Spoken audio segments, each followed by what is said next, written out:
தன்னம்பிக்கையை பற்றி ஒரு கதை சொல்லலான்னு இருக்கேன். என்ன அப்படின்னு சொன்னால், ஒரு குயவன்ட்ட 2 மண்பானங்கள் இருக்குமா, மண் பாத்திரம், மண் பானை. அப்போ அவன் டெய்லி காலையில் எழுந்திரிச்சி அந்த 2 இதையும் தோளில் சுமந்துட்டு போய் தண்ணி எடுத்துகிட்டு வந்து வீட்டில் வைப்பானான். அப்போ இந்த ஒரு பானையில் கொஞ்சம் ஓட்டை விழுந்துருமா, அது கொஞ்சம் ஒழுகுமா. அப்போ ஒரு நாள் நைட்டு போல் இந்த குயவன் வந்து தூங்கிட்டு இருக்கும்போது தண்ணி தாகம் எடுக்குன்னு எந்திரிச்சு வருவானா. 2 மண்பானைகளும் சத்தம் கேட்டு பேசிக்கிட்டு இருக்குமா. என்னன்னு சொல்லி ஒளிஞ்சிருந்து கேட்டுக்கிட்டு இருப்பானான். அப்போ என்ன சொல்லுமா, அந்த நல்ல பானை வந்து இந்த ஒழுகுற பானையை சொல்லுமா, பாரு இன்னும் கொஞ்ச நாளில் நம்ம எஜமான் வந்து உன்னை தூக்கி எறிஞ்சிருவார் அப்படின்னு சொல்லி சொன்னோடனே அதுக்கு ரொம்ப கஷ்டமாக இருக்குமா. ஏன் அப்படின்னா, உனக்கு ஓட்டை விழுந்துட்டு இதுலேருந்து தண்ணி ஒழுகுது, அதனால் உன்னை தூக்கி எறிஞ்சிருவார்.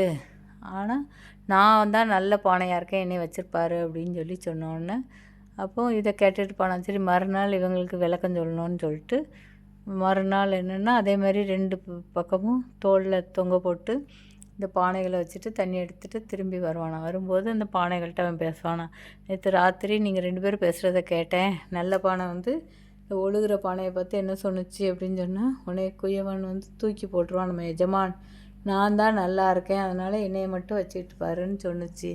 அது உண்மை கிடையாது. இப்போ நீங்கள் 2 பேரும் வந்த வழியை திரும்பி பாருங்கள் அப்படின்னு சொன்னோன்னா, பார்த்தா இந்த ஒழுகுற பானை வந்த பாதையில் வந்து உள்ள தண்ணி ஒழுகி ஒழுகி அந்த இடம் வந்து நல்ல ஒரு பூந்தோட்டமாக இருக்குமா, பசுமையாக நிறைய பூக்கள் பூத்து. இந்த நல்ல பானை வந்து தண்ணி ஒழுகாது, அதனால் அந்த இடம் வறண்டு போய் ட்ரையாக இருக்குமா.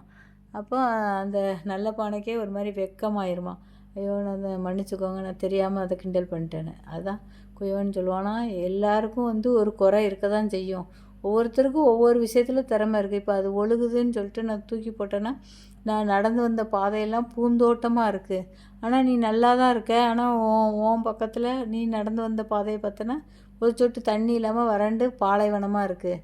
அதனால் யாருக்கும் வந்து யாரையும் நம்ம வந்து இகழ்வாக நினைக்கக்கூடாது. ஒவ்வொருத்தருக்கும் ஒவ்வொரு டேலண்ட் இருக்குது. அவங்களுக்கு அந்தந்த திறமையை நம்ம வளர்த்துக்கணும். ஐயோ, நமக்கு அறிவில்லையே, ஐயோ அழகு இல்லையேன்னு நினைக்கக்கூடாது. ஒவ்வொருத்தருக்கும் ஆண்டவன் வந்து ஒவ்வொரு தனித்தன்மையை கொடுத்துருக்காரு. அந்த திறமையை நம்ம வளர்த்துக்கிட்டாலே நம்மளால் நல்லா சைன் பண்ண முடியும். சரியா? இந்த கதை உங்களுக்கு பிடிச்சிருக்கா? இது தன்னம்பிக்கைக்கான கதை. அதாவது நமக்கு அறிவில்லை, நாலேஜ் இல்லை, நம்மளால் படிக்க முடியாது, நம்மளால் சைன் பண்ண முடியாது, அல்லது நம்மளால் வியாபாரம் பண்ண முடியாதுன்னு நினைக்கிறவங்களுக்கு தான் இந்த கதை ஒரு தன்னம்பிக்கைக்கு ஒரு எக்ஸாம்பிள். சரியா? நன்றி, வணக்கம்.